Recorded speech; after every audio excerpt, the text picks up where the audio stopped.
Hey there, book lovers. Welcome back to Blooming Reads Folk Girl. If you love thrilling adventures, mind-blowing discoveries, and mysteries that make you think, then you're in the right place. Today, we continue our journey into one of the greatest sci-fi classics ever written, The Time Machine by H.G. Wells. In episode 1, we saw the time traveller claim he had journeyed through time. His guests were doubtful, but he insisted it was true. He told them how he built his full-sized time machine, sat in it, pulled the lever and watched time fly past him at an unbelievable speed. Now, in episode 2, we follow him into the far, far future to the year 802,701 AD. What will he find? A world of advanced technology? Flying cars? Or something else entirely? Let's find out. A strange and beautiful future. The time traveller felt the machine slow down. The swirling colours around him settled, the rapid flashing of night and day stopped, and then, with a soft thump, he landed. He looked around. It was a bright, sunny day. The air was warm and fresh. He found himself in the middle of a lush green paradise. The grass was soft under his feet. The trees around him were tall, covered in vibrant flowers of colours he had never seen before. The sky was a perfect shade of blue, and the air had a strange, sweet scent. He had expected a futuristic world with giant cities, towering skyscrapers, maybe even flying vehicles. But instead, this place looked peaceful, quiet, almost like a perfect garden. Was this a utopia? Had humanity finally created a perfect world? Then he saw them. Next chapter, meeting the Eloi. A group of small, delicate-looking people emerged from behind the trees. They were childlike, about 4 feet tall, with smooth golden skin and soft curly hair. Their faces were beautiful, but strangely blank, as if they had never known hardship or pain. They wore simple, flowing clothes, made of a silky, light material. The time traveller watched as they approached him. There was no fear in their eyes, no curiosity either, only a kind of dreamy, careless amusement. One of them, a young girl, walked up to him, smiled, and laughed softly.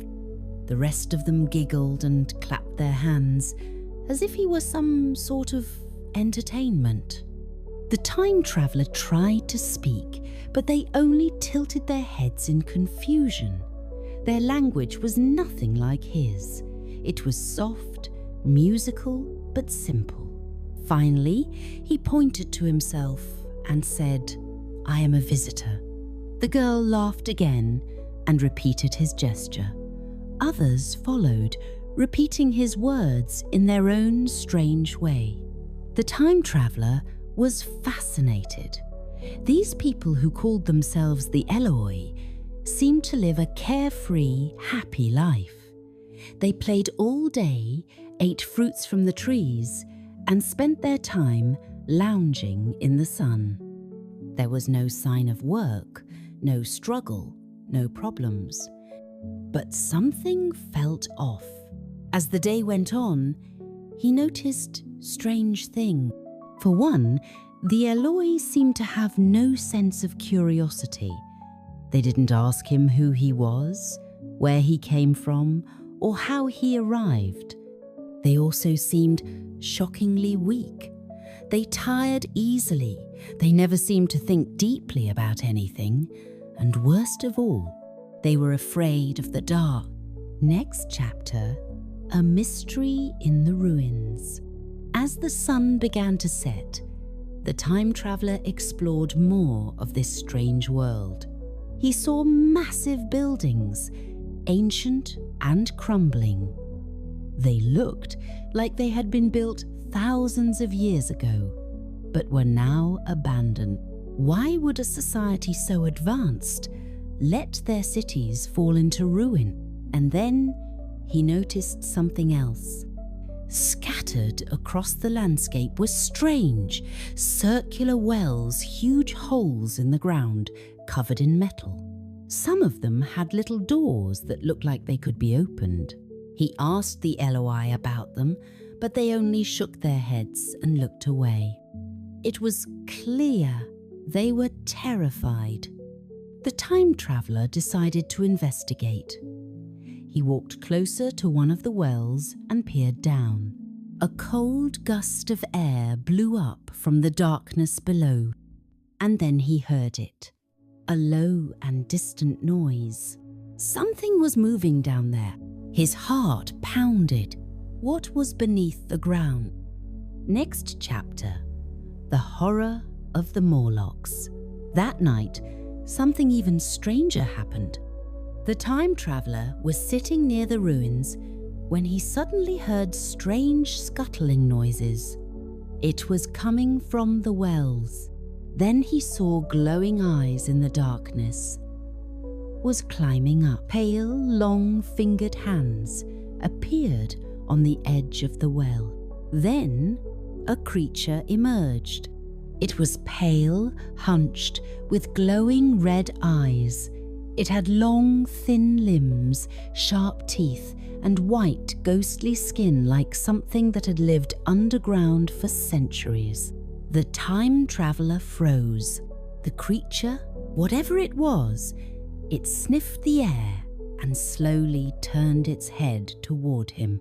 The time traveler stumbled backward, his heart racing. The creature made a low, growling sound, and then, just as quickly as it had appeared, it slid back into the well and disappeared. The time traveler was shaken. This was no paradise. There was something evil lurking beneath this world. He had to find out what. Next chapter, the dark truth. The next day, he explored further. He saw strange metal doors hidden in the sides of hills. He saw more of those pale creatures watching him from the shadows. And then he made a terrifying realization. The Eloi were not alone. Beneath the ground, hidden in the darkness, lived another race. Next chapter, the Morlocks. And the Morlocks were not just strange underground creatures. They were the rulers of this world.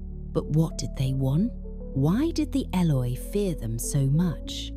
And what horrible secret was hiding in the depths below? What happens next? That's where we'll leave it for today. In episode 3, the time traveler will uncover the darkest secret of the future, one that will shake him to his core. What do you think so far? Could humanity really evolve like this? What would happen if we became too comfortable or too weak? Let me know your thoughts in the comments, and don't forget to like, subscribe, and turn on notifications so you don't miss the shocking conclusion in the next episode. Until next time, keep imagining, keep exploring, and keep reading.